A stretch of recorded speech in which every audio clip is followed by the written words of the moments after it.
अल्लाह किन लोगों को ईमान वाला कह रहा है, किन लोगों को अल्लाह अपना कह रहा है। अल्लाह का कुरान कह रहा है इन्नल्लज़ीना क़ालू रब्बुनल्लाहु सुम्मा इस्तक़ामू, वो लोग जिन्होंने हर हाल में कह दिया हमारा रब अल्लाह है। हम भी कहते हैं कभी बिजली चली गई अल्लाह भूल गया, अजान सुनी अल्लाह भूल गया,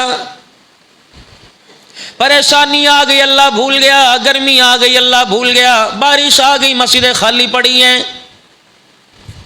उधर तो तुम यूँ सुनते हो मदनी करीम सल्लल्लाहु ताला अलैहि वसल्लम मस्जिद नबवी की छत के नीचे खड़े हुआ करते थे। कहाँ इतनी सहूलतें हुआ करती थी, सहाबा इकराम के सर मस्जिद की छत से टकराया करते थे। खुद रहमत दो आलम सल्लल्लाहु ताला अलैहि वसल्लम नमाज पढ़ा रहे हैं, बादल आया आसमान से, अल्लाह के हुक्म से बारिश आई, इतनी मस्जिद की छत टपकी कि आपके पाँव वाली जगह पे गारा हो गया। जब रहमत वाले नबी ने सजदा किया तो सजदे वाली जगह भी पानी से गारे से तर थी। अल्लाह के नबी ने सजदा करके अपना सर उठाया तो ज़मीन की मट्टी का गारा इमामुल अंबिया सल्लल्लाहु अलैहि वसल्लम के माथे पे लगा हुआ था। आज थोड़ी सी आंधी आ जाए, थोड़ी सी मींह आ जाए, थोड़ी सी बारिश आ जाए, मेरे अजीजों लोग मस्जिद में आना छोड़ देते हैं। इधर से आवाज़ आती है, सामने दाएं बाएं से आवाज़ आती है, मौलाना बराने रहमत के लिए दुआ करो। ये कौन सी बराने रहमत मांगते हो जो तुम्हें खुदा के घर में आने से मना कर दे। अगर पीर महल की गलियों बाजारों में पानी आ जाएगा तो अच्छे अच्छों की फ़र्ज की नमाज छूट जाएगी। तुम्हें तो चाहिए था बराने रहमत नाजिल हुई, फर्जों के साथ नफिल अदा करते, अल्लाह का जिक्र करते, दुरूद पाक पढ़ के इमामुल अंबिया के रोज़ा अनवर में रवाना करते। अल्लाह अकबर। जब बराने रहमत नाजिल हुई, आसमान से अल्लाह की तरफ से बारिश आती तो मेरे अजीज़ों हमें क्या करना चाहिए था? हमें तो दौड़ के खुदा के घर के अंदर खुदा का शुक्र अदा करना चाहिए था। लेकिन मेरे अजीज़ों जब मगरिब असर की नमाज में 8-8 सफ़े होती हैं, बारिश आने की देर है, लोग अपने कपड़े का कलफ बचाने के लिए अच्छे अच्छे फर्ज की नमाज छोड़ देते हैं।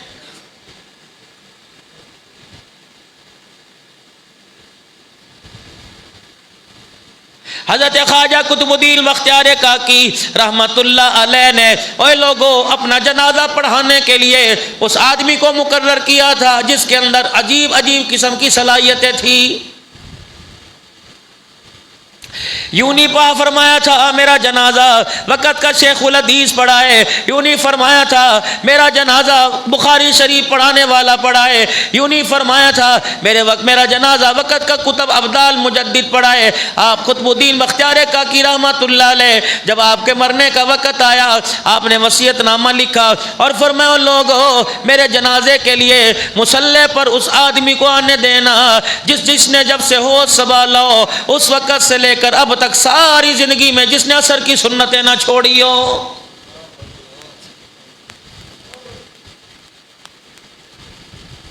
असर की सुन्नतों की हमारे अजीज मेरे अजीज़ों अहमियत ही कोई नहीं। मौलवी साहब भी मुँह हिला के कह देता है ये गैर मुअक्कदा है, लोग अजान सुन के मस्जिद में आके मेरे अजीज़ों बातें करने लग जाते हैं। सुन्नतों का इतना तमाम है, जो सुन्नतों पर अमल करेगा, जो नबी अलैहिस्सलाम की सुन्नतों पर अमल करेगा, दुनिया आखिरत के अंदर उतना कुर्ब उतना प्यार मोहब्बत अता कर दिया जाएगा। मौलवी साहब पैसे की कमी कोई नहीं, मौलवी साहब माल की कमी कोई नहीं। अभी मैं मदीने का वीज़ा कटा के टिकट कटा के जा सकता हूँ, पासपोर्ट मेरा बना पड़ा है। मौलवी साहब दुआ करो, पड़ोसी चले गए, सामने वाले दुकान वाले चले गए, मौलवी साहब पता नहीं किस बात की देर है, फरमाया इस बात की देर है अल्लाह अकबर इशा की नमाज की सुन्नतों को छोड़ने वालों, असर की नमाज की सुन्नतों को छोड़ने वालों, जुमे के फर्जों से पहले बाद की सुन्नतों को छोड़ने वालों, तुम यहाँ रहकर सुन्नत पर अमल नहीं करते, मदीने में जाकर रहमत दो आलम के शहर का क्या एहतराम करोगे? याद रखो अगर जाने का मौका मिल जाए बेदबी ना करना, वहाँ के पसीने को बुरा ना कहना, वहाँ के रश को बुरा ना कहना, वहाँ की आवाम को बुरा ना कहना, वहाँ की दही को मेरे अजीज़ों खट्टा ना कहना, वहाँ के मशरूबात को फिक्का ना कहना, वहाँ के पानी को तुर्श ना कहना। अल्लाह अकबर। किसी क्या मेहमान जाते हो, गोश्त गला हुआ न हो, शरबत के अंदर मीठा न हो तो कहते हैं चुप कर जा जल्दी कर बुरा मना जाएगा। जब यार तेरे शरबत से बुरा मना जाएगा, मक्के की धरती की मट्टी को बुरा ना कहना। अल्लाह अकबर। तुम्हारे बुरा कहने से आमना का लाल बुरा मना जाएगा।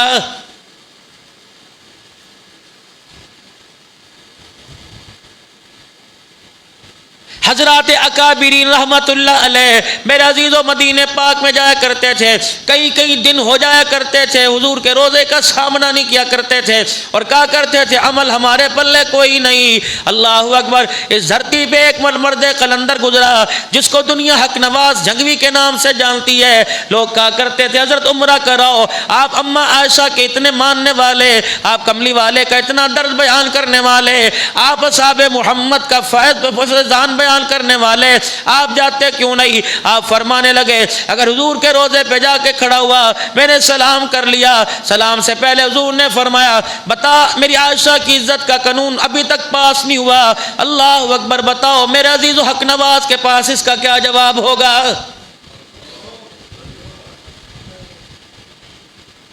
हुज्जतुल इस्लाम मौलाना कासिम नानोतवी रहमतुल्लाह अलैह मदीने पाक चले गए, सुफ़ा के चबूतरे के पास, असहाबे सुफ़ा का जो बिल्कुल हुजूर के रोज़े के ऐन पीछे है। अल्लाह अकबर। असहाबे सुफ़ा के चबूतरे के दरमियान और हुजूर के रोज़े के दरमियान, माँ के हुजरे के दरमियान हुजूर के तहज्जुद पढ़ने की जगह है। कमली वाले वहाँ बैठ के वहाँ तहज्जुद पढ़ा करते थे। सुफ़ा के चबूतरे पे खड़े हुआ करके एक चबूतरा है जहाँ गरीब नादिर आकर अल्लाह का कुरान सीखा करते थे, दीन सीखा करते, कुरान पढ़ा करते थे। हजरत कासिम ननोतवी रहमतुल्लाह अलैह मस्जिद नबवी के दरवाजे से दाखिल होते हैं और सुफ़ा के चबूतरे पे खड़े होकर रोके वापिस आ जाते हैं। मुरीद कहने लगे हजरत जी वहाँ तो इतना मदीना मदीना करते हो, आप यहाँ आकर हुजूर के रोजे पे 3 दिन हो गए सलाम नहीं किया। फरमाने लगे झोली खाली है क्या हुजूर के रोजे पे लेके जाओ? अगर कमली वाले ने मेरे से पूछ लिया मेरा अल्लाह का दीन कितना तरक्की कर गया तो मेरे पास इसका क्या जवाब होगा? चौथा दिन आया, तहज्जुद का वक्त था, हुजूर के रोजे की जालियों के सामने से मुस्कुराते आ रहे थे और अपनी जुबान अपने होठों पे फेरते आ रहे थे। किसी ने कहा हजरत जी क्या हुआ? फरमाया रात अचानक बुलावा आ गया था, मैं हुजूर के रोजे पे सलाम करके आया। कहा होठों पर जुबान क्यों लगा रहे हैं? फरमाया लोगों मेरा सलाम भी कबूल कर लिया और अपने हाथों से मुझे शहद भी चटा दिया है। अदब मलखुज़ खातिर है, माँ बाप का अदब ज़रूरी है, बहन भाइयों का अदब ज़रूरी है, इससे कई ज़्यादा लोगों मदीने वाले का अदब ज़रूरी है।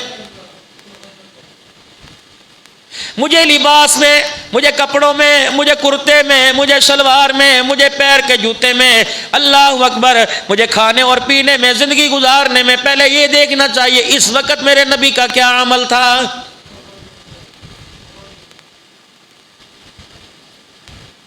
पिछले साल मैं सुन्नत हबीब किताब लेके बैठा रहा, मुझे कहीं से आई थी और फिर मैंने और मंगवाई। मैं लोगों में कहता रहा 200 रुपये अभी तक पड़ी हुई है, खुदा की कसम 1200 रुपए का लोड पैकेज तो करा लेते हैं, अल्लाह अकबर, लेकिन 200 रुपये की कोई किताब खरीद के नहीं गया क्योंकि मुझे अहमियत ही कोई नहीं। अब्दुल हन्नान से नहीं हो लोगों, अपनी मस्जिद के मोहल्ले के मौलवी से, अपने मोहल्ले की मस्जिद के मौलवी साहब से पूछ लो जो आपने मैंने बालों का ढंग बना रखा है या आपने मैंने बालों का स्टाइल बना रखा है, क्या इस तरह का बाल हजरत इस तरह के बाल ये स्टाइल हजरत हुसैन ने रखे थे, हजरत हसन ने रखे थे, बीबी फातिमा की औलाद ने रखे थे, सैयदा खदीजा की औलाद ने रखे थे, जनाब सिद्दीक अकबर के बाल कैसे थे, हजरत उमर के बाल कैसे थे, उस्मान गनी के बाल कैसे थे, हजरत अली की कंगी कैसी थी, हजरत साहबा इकराम कैसे कंगी किया करते थे। ओए लोगों, जब मैं बाल ही सुन्नत के मुताबिक नहीं बना सकता तो मिजाज मेरा सुन्नत के मुताबिक कहां से बन जाएगा? सारे आज के रसूल हो, सारे हुजूर के गुलाम हो, भारत के अंदर गुस्ताखी हुई तुम्हारा कलेजा यहां कट गया। इतना तो ईमान शुक्र है खुदा का, लेकिन क्या आपको मुझे एहसास है कि अल्लाह के नबी अलैहिस्सलाम का अल्लाह वक्त बालों का स्टाइल क्या? और कभी आपने मेरे से पूछा अल्लाह के नबी जब मैदान जहाद में जाया करते, जब काफिरों के साथ मुकाबला हुआ करता, आपके बाल अपने कंधों मुबारक तक यानी जुल्फे मुबारक रखा करते। 3 सुन्नत अल्लाह के नबी से मिली, या चारों तरफ से बराबर बाल हुआ करते, या आप सल्लल्लाहु अलैहि वसल्लम हलक करवाया करते, यानी बालों को सफाई उस तरह लगवाया करते। अल्लाह के नबी अलैहिस्सलाम प्रॉपर मेरे अजीज़ों मांग नहीं निकाला करते थे, बल्कि कंगा किया करते थे, दरमियान में खुद ब खुद मांग निकल जाया करती थी। बाई दाई तरफ मांग नहीं निकालना, बल्कि बीच में मांग निकालना। और ठीक है तुम बाजार में मांग निकाल करना हो, मेरे अजीजों जिसको चीर कहते हो तुम मेरे अजीजों दुकानों पर ना हो, भाई बहन बेटे की रिश्तेदारों की शादी पर ना जाओ, और रात को सोने से पहले सुन्नत समझ के बालों को काट लिया करो, बालों में कंघी कर लिया करो। और चलो रात के अंधेरे में सही, दिन के उजाले में नहीं, रात के अंधेरे में इमामुल अंबिया सल्लल्लाहु अलैहि वसल्लम का मुबारक तरीका जिंदा हो जाए। दुकान की चाबियां सराने रखने वालों, अपना वायलेट अपना परस सराने रखने वालों, दस्तावेजात अपना सराने रखने वालों, कभी सुरमा सुन्नत समझ के सराने रख लिया करो, कभी कंगी सुन्नत समझ के सराने रख लिया करो, कभी मिसवाक सुन्नत समझ के सराने रख लिया करो, कभी खुशबू सुन्नत समझ के सराने रख लिया करो, कभी तहज्जुद के लिए जाए नमाज सुन्नत समझ के सराने रख लिया करो, कभी पानी की बोतल सुन्नत समझ के सराने रख लिया करो, कभी हाथ के अंदर लाठी सुन्नत समझ के पकड़ लो और रात को सराने रख लिया करो। ये 7 चीजें मैंने आपको गिनवा दी हैं। रब्बे काबा की कसम, मालिक कायनात कितना बेनियाज है, ये सर्दी के अंदर गर्मी के अंदर जो 7 चीजें सराने रख लेता है, अल्लाह पाक कुछ करे या ना करे परवरदिगार आलम 700 शहीदों का सवाब अता फरमा देता है। छलांग मार के बिस्तर के ऊपर आते हैं, मेरे अजीजों छलांग मार के आना सुन्नत नहीं है।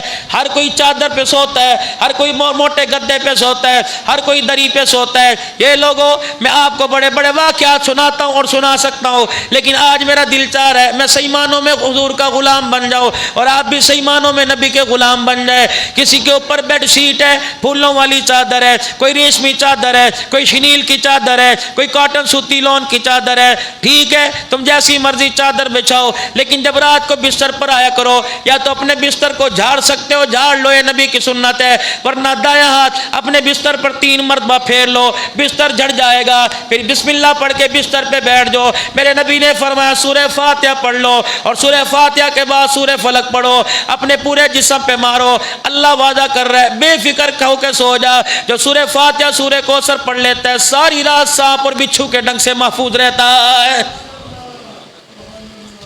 फरमाया कुरान पाक की आयत है सलामुन अला नूहिन फिल आलमीन, फरमाया इतनी बाबरकत आयत है, इसको अपनी पर्ची पे लिख के दरवाजे की चौखट के साथ लगा लो, इसको पर्ची के ऊपर बिस्मिल्लाह लिख कर सलामुन अला नूहिन फिल आलमीन ये लिख कर दरवाजे की चौखट के अंदर कहीं लगा दो, कहीं किसी सुराख में लगा दो। अल्लाह अकबर, वादा कर लिया गया। फरमाया जो आयत लिख कर अपने दरवाजे पर लगा देता है अल्लाह उस घर के अंदर सांप बिच्छू को दाखिल होने की इजाजत नहीं देता है।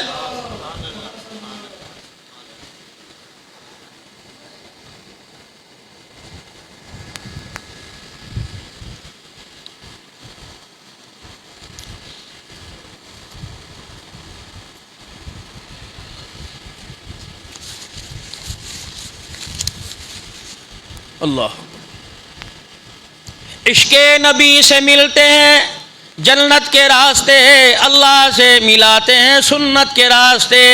और नौजवानों, अभी ईद अज़हा आ रही है, हर कोई कपड़े बनावेगा। यकीन जानो उलमा इकराम से पूछो आमना के लाल का क्या लिबास था, सहाबा इकराम का क्या लिबास था, आयशा के घर वाले आयशा के बाबे का क्या लिबास था, फातिमा तुज़ ज़हरा के घर वाले फातिमा के बाबे का क्या लिबास था। जिस कौम को इतना ही अपने लीडर का पता ना हो, जिस कौम को अपने आइडियल का इतना भी पता ना हो, हमारे लीडर का लिबास क्या था, हमारे नबी का दस्तरखान क्या था, वो नबी हुर्मत रसूल उम्मत हुर्मत रसूल पर कैसे कुर्बान होगी। आज मेरा दिल कर रहा है मैं आज अपने आप को भी एहसास दिलाऊं और आपको भी एहसास दिलाऊं, अल्लाह की कसम जो वजूद जो चेहरा जो लिबास लेकर आप में फिरने हैं, यकीन जानो कब्र के अंदर जाएंगे पूरे का पूरा खमियाजा हिसाब आपको मुझे भुगतना पड़ेगा। आप में क्या समझते हैं दाढ़ी इमामुल अंबिया महबूबे किबरिया जनाब मुहम्मद रसूलुल्लाह सल्लल्लाहु अलैहि वसल्लम की मुबारक सुन्नत है, तुमने छोटी रख कर हक अदा कर लिया। यकीन जानो चलो ठीक है, एक बात है छोटी रख के हक अदा कर लो, चलो कमीज पहन के बाजार में आ जाया करो, शलवार ना पहनना करो, शलवार पहन के आ जाओ कमीज ना पहनना करो। और मेरे अजीजों, जब शलवार कमीज के बगैर जिस्म अधूरा है तो पूरी सुन्नत के बगैर रब्बे काबा की कसम आपका मेरा इश्क अधूरा है। पता नहीं मेरे अजीजों, लोगों का इतना जी गुर्दा है, घर के अंदर मेरा अजीजों बच्चा कैंची लेके बैठ जाए, माँ कहती है खबरदार पर्दा ना काटियो, माँ कहती है खबरदार चादर ना काटियो, बच्चे के हाथ से कैंची ले लो, अब्बा भी भागेगा, अम्मा भी भागेगी, सारे रिश्तेदार भागेंगे। ये कैसा उम्मती है, कैंची से पर्दा बचा रहा है लेकिन उस कैंची से इमामुल अंबिया की सुन्नत नहीं बचा रहा है। 1000 रुपए का नोट बेटा जेब में से निकाल के यूं करके फाड़ दे, बाप का कलेजा मुंह को आ जाता है। बाप कहता देख इन्हें कीता की, बाप थप्पड़ मारने में देर नहीं करता, माँ बाल पकड़ने में देर नहीं करती। क्या ख्याल है 1000 का नोट फट जाए, थप्पड़ पड़ता है, सुन्नत पर उस तरह चल जाए, क्या फिर भी हुजूर का हौज़े कौसर मिलेगा?